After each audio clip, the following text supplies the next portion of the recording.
منسلک رہتے ہیں اور وہیں کا سوچتے ہیں، وہیں کے خواب دیکھتے ہیں اور انہی کی وہی گلی بازار محلے یاد آتے ہیں۔ تو بہرحال پاکستان کی صورتحال اس وقت یہ ہے جی کہ ہمارے جو ہیں خاص طور پہ بتاؤں گا مذاکرات کا جو سلسلہ شروع ہوا ہے، مذاکرات میں عمران خان صاحب کے مطالبات بہت ہی خاموشی کے ساتھ مانے جا رہے ہیں اور اظہار نہیں کیا جا رہا۔ اور کل بھی جو انہوں نے کہا، انہوں نے واضح طور پر جو کہا کہ کل کہ میں کہیں نہیں جاؤں گا اور میں کسی صورت میں نہیں جانا چاہتا، اور خاص طور پہ یہ ایک ہنی ٹریپ تھا جو عمران خان صاحب کے لیے بچھایا گیا تھا کہ چکنی چپڑی باتیں کر کے ان کو کسی بھی طریقے سے جیل سے نکال کے ان کو بنی گالہ شفٹ کر دیا جائے اور 20 جنوری سے پہلے یعنی کہ پریزیڈنٹ ٹرمپ کے آنے سے پہلے یہ کہا جائے کہ جناب دیکھیں، ہم نے مائی باپ آپ کی ہے، آپ کے احکامات اور آپ کی خواہش، احکامات تو ابھی آئے نہیں، آپ کی خواہش تھی وہ ہمیں محسوس ہو گئی تھی کہ وہ کیا ہے، تو لہٰذا ہم جو ہیں ہم اس کی بجا لائے ہیں احکامات کی تعمیل، اور ہم نے آپ کے دوست عمران خان صاحب کو بنی گالہ شفٹ کر دیا ہے، ان کے فارم ہاؤس میں شفٹ کر دیا، ان کے گھر میں شفٹ کر دیا ہے۔ اب کوئی شکایت نہیں ہونی چاہیے، کوئی گلا شکوہ نہیں ہونا چاہیے، تو اب آپ خوش ہیں۔ لیکن عمران خان صاحب کو پتہ تھا کہ یہ ہنی ٹریپ ہے سارے کے سارا، کیونکہ اصل چیز عمران خان کی رہائی نہیں ہے، اور وہ عمران خان صاحب سمجھتے ہیں کہ میری رہائی کوئی ایشو نہیں ہے، کیونکہ انہوں نے جو ایک کرنا تھا وہ کر کے دیکھ لیا، سب کچھ کر کے دیکھ لیا اور بند کر کے دیکھ لیا، اور اب مجھے اور تمام تکلیفیں دے کے دیکھ لیں۔ ان کا جو خیال تھا کہ میں ٹوٹ جاؤں گا، تو میں تو ٹوٹنے والا نہیں ہوں، لہٰذا وہ نہیں ٹوٹے، اور اب وہ لائبلٹی ہیں ان کی، جیل میں عمران خان صاحب ان کی لائبلٹی ہیں، اور 200 مقدمات درج کر کے دیکھ لیے، سب کچھ کر کے دیکھ لیا، تو عمران خان صاحب اب ان کے لیے ایک لائبلٹی بن چکے ہیں اور ذمہ داری بن چکے ہیں، اور ان سے چھٹکارا کیسے حاصل کرنا ہے اب یہ سوچ رہے ہیں، اب یہ منتیں کر رہے ہیں کہ اب آپ جیل سے نکلیں جناب حضور، ہم تھک گئے ہیں، تو آپ نکلیں جیل سے، آپ جائیں اور آرام سے اپنے ماحول بنائیں اپنے گھر جا کے۔ تو لیکن یہ بات اپنی جگہ پہ ہے موجود ہے جی کہ ایسا نہیں ہے، اور یہ سب کچھ اس طرح سے نہیں چل رہا۔ عمران خان صاحب سمجھ رہے ہیں، اور عمران خان صاحب کو صرف رہائی نہیں چاہیے، عمران خان صاحب کو اپنا مینڈیٹ واپس چاہیے، عمران خان صاحب کو الیکشن چور جو ہیں ان کا احتساب چاہیے، عمران خان صاحب کو 9 مئی کے ذمہ داروں کا تعین کرنا ہے، اور عمران خان کو 26 نومبر کے قتل عام کا حساب لینا ہے۔ عمران خان صاحب کو پوچھنا ہے انہیں کہ جناب 2.5 سالوں میں جو فسطائیت مسلط کی گئی اس کا ذمہ دار کون ہے، اور چادر چار دیواری کا جو تحفظ داغدار کیا گیا، عدم تحفظ کا شکار کیا گیا، یہ ہیں اصل معاملات۔ عمران خان کی نظریں جو ہیں وہ وزارت عظمیٰ پہ نہیں ہیں، وہ وزیر اعظم ہاؤس پہ نہیں ہیں، وہ ایوان صدر پہ نہیں ہیں، وہ اقتدار کے ایوانوں کا رسیہ نہیں ہے۔ یہ ان سے بہت بڑی غلطی ہوئی، عمران خان صاحب کو سمجھنے میں بہت بڑی غلطی ہوئی، اسی لیے ان کو اندازہ نہیں تھا کہ یہ اتنی بڑی مصیبت ان کے گلے پڑ جائے گی۔ تو لہٰذا رہائی عمران خان کا کوئی ہدف ہی نہیں ہے، کوئی ٹارگٹ ہی نہیں ہے، کیونکہ رہائی تو ایک لمحے میں ایک ان کو اشارہ کرنے کی ضرورت ہے، صرف ایک اشارہ کرنے کی ضرورت ہے، ایک ہلکا سا جو باہر کرنل صاحب یا میجر صاحب کھڑے ہوتے ہیں ان کو بتانے کی ضرورت ہے کہ میں نے کل صبح نکلنا ہے، تو عمران خان صاحب نکل جائیں گے۔ تو ان کی منزل، ان کا ٹارگٹ یہ نہیں ہے، اسی لیے ان کے بہت ساری مس کیلکولیشنز ہوئی ان سے، ان میں سے ایک کیلکولیشن یہ بھی تھی کہ شاید وہ اپنے آپ کو، میں آپ کو بتاؤں کیونکہ ان سے بہت اچھا تعلق رہا ہے، قریبی تعلق، تو وہ یہ کہ وہ بالکل اپنے آپ کو وزیر اعظم ہاؤس میں قید تصور کرتے تھے اپنے آپ کو، اور اپنے آپ کو قیدی تصور کرتے تھے، اس لیے ان کا اندازہ تھا کہ معاملات جو ہیں وہ کس طرف جا رہے ہیں، اور اسی لیے وہ کہتے تھے کہ میں جب تک ہوں وزیر اعظم ہاؤس میں میں کم خطرناک ہوں، اور جیسے ہی میں وزیر اعظم ہاؤس سے نکلا تو میں زیادہ خطرناک ہو جاؤں گا، کیونکہ وہاں پہ وہ بول نہیں سکتے تھے، ان کے لمیٹیشنز تھیں بہت زیادہ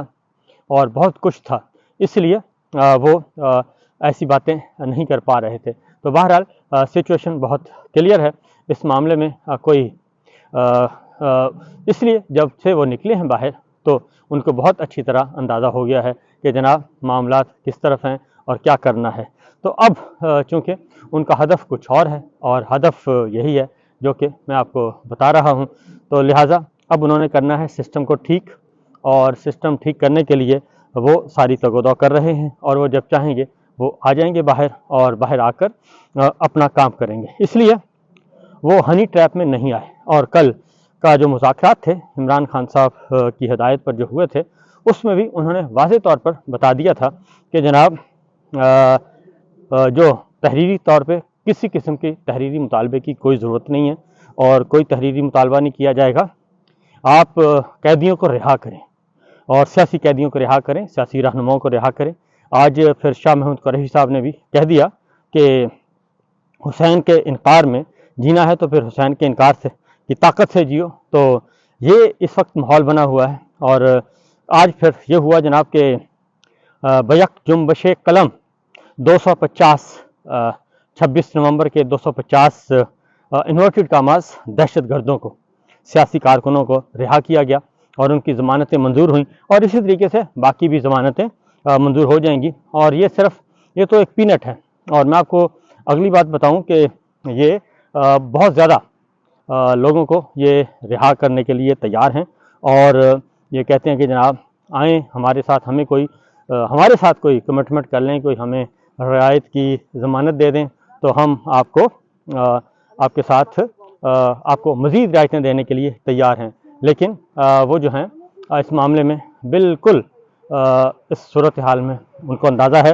کہ ایسا ہم کچھ بھی عمران خان صاحب سے نہیں منوا سکتے اور کسی قسم کا کوئی نہیں ہو سکتا. تو بہرحال یہ سچویشن ہے. آج پھر محمود خان اچکزئی صاحب نے ایک کی ہے جی انکشاف نہیں کیا، بلکہ انہوں نے ایاز صادق صاحب اسپیکر قومی اسمبلی، انہیں کہا ہے کہ جی وہ مجھے پتہ ہے کہ صبح 4 کل پڑھ کر نکلتے ہیں، تو انہوں نے کہا کہ آئیں میرے ساتھ اور ان 4 کل جو پڑھ کے نکلتے ہیں اس کی قسم کھائیں، اور قسم کھا کر مجھے بتائیں کہ جناب آپ یہ بتائیں کہ وہ کوئٹہ گئے تھے اور کوئٹہ میں مسلم لیگ نون کے لوگوں سے وہ ملے تھے، اور مسلم لیگ نون کے لوگوں کو، مقامی لیڈرشپ کو مل کے انہوں نے کہا تھا کہ ہماری فوج سے بات ہو گئی ہے الیکشن سے پہلے، اور ہماری بات ہو گئی ہے، جیتنا ہم نے ہی ہے اور ہمیں 2/3 اکثریت ملنی ہے، تو آپ نے فلاں بریگیڈیئر سے اور فلاں کرنل صاحب سے آپ نے رابطہ رکھنا ہے، اور کوئی بھی ایشو ہو تو ان سے رابطہ کرنا ہے. تو محمود خان اچکزئی صاحب نے کہا کہ جناب پھر یہ ساری چیزیں جو ہیں یہ تمام کے تمام موجود ہیں، ریکارڈ پہ چیزیں موجود ہیں. اور انہوں نے چیلنج کیا ایاز صادق صاحب کو، اور انہوں نے کہا کہ وہ ایک حوالدار اسپیکر ہیں. اور شہباز شریف صاحب کے بارے میں محمود خان اچکزئی صاحب نے کہا کہ وہ شہباز اینڈ کمپنی اور حوالدار اسپیکر جو ہے یہ سب کے سب جو ہیں ان کا ایک ہی ہدف ہے، اور وہ ہے کسی بھی طریقے سے ملٹری لیڈرشپ سے مل کے اقتدار حاصل کرنا. اور شہباز شریف جو ہے وہ پرویز مشرف صاحب کے زمانے میں بھی تیار تھا اپنے بھائی سے بالا وزیر اعظم بننے کے لیے، لیکن وہ تو نواز شریف اس وقت موجود تھے اور تگڑے تھے، اس لیے یہ سچویشن ان کے ہاتھ سے وہ اس وقت یہ کامیاب نہیں ہو سکے، اور آج وہ کامیاب ہو چکے ہیں. یہ ساری کی ساری صورتحال انہوں نے آج آگاہ کیا، اور شہباز شریف صاحب کے بارے میں بھی. اور پھر انہوں نے کہا کہ یہ پارلیمنٹ اور یہ سارا جعلی نظام بالکل ایک کمپرومائز قسم کا ہے، اور اس کا بنیادی مقصد جو ہے وہ صرف اتنا ہے کہ اس سارے نظام کا بنیادی مقصد صرف اتنا ہے کہ اقتدار پہ قبضہ کیا جائے اور کچھ بھی نہ کیا جائے. یہ ساری کی ساری صورتحال آج انہوں نے بہت اچھے طریقے سے کی ہے جی. آج گفتگو کی ہے، پریس کانفرنس کی ہے، وہ تھے اور ان کے ساتھ تھے راجہ عباس صاحب، سینیٹر راجہ عباس صاحب تھے. یہ ساری چیزیں آج ہوئی ہیں، اور آج انہوں نے کچھ انکشافات بھی کیے ہیں. تو بہرحال صورتحال ہے جی کہ آگے دیکھیے ہوتا ہے کیا. یہ سب کا سب ہوتا رہے گا اور یہ معاملات آگے بڑھتے رہیں گے، لیکن پاکستان کی پالیٹکس جو ہے وہ تبدیل ہو چکی ہے. حالات و واقعات تبدیل ہو رہے ہیں، طاقت کا توازن بگڑ چکا ہے، اور اس طریقے سے یہ ساری کی ساری سچویشن چل رہی ہے جی. تو بہرحال باقی باتیں انشاءاللہ کریں گے اگلے ولاگ میں. فی الحال اتنا ہی. تو واک آپ بھی کیجیے گا جی، واک بہت ضروری ہے. سیر و سیاحت کریں، گپ شپ لگائیں، تو اس سے آپ کافی ریلیکس ہوں گے. فی الوقت ہمیں دیجیے جی اجازت، اور باقی خبریں اور بھی ہیں لیکن انشاءاللہ اگلے ولاگ میں پھر آپ کو آگاہ کریں گے. اجازت دیجیے، اللہ حافظ.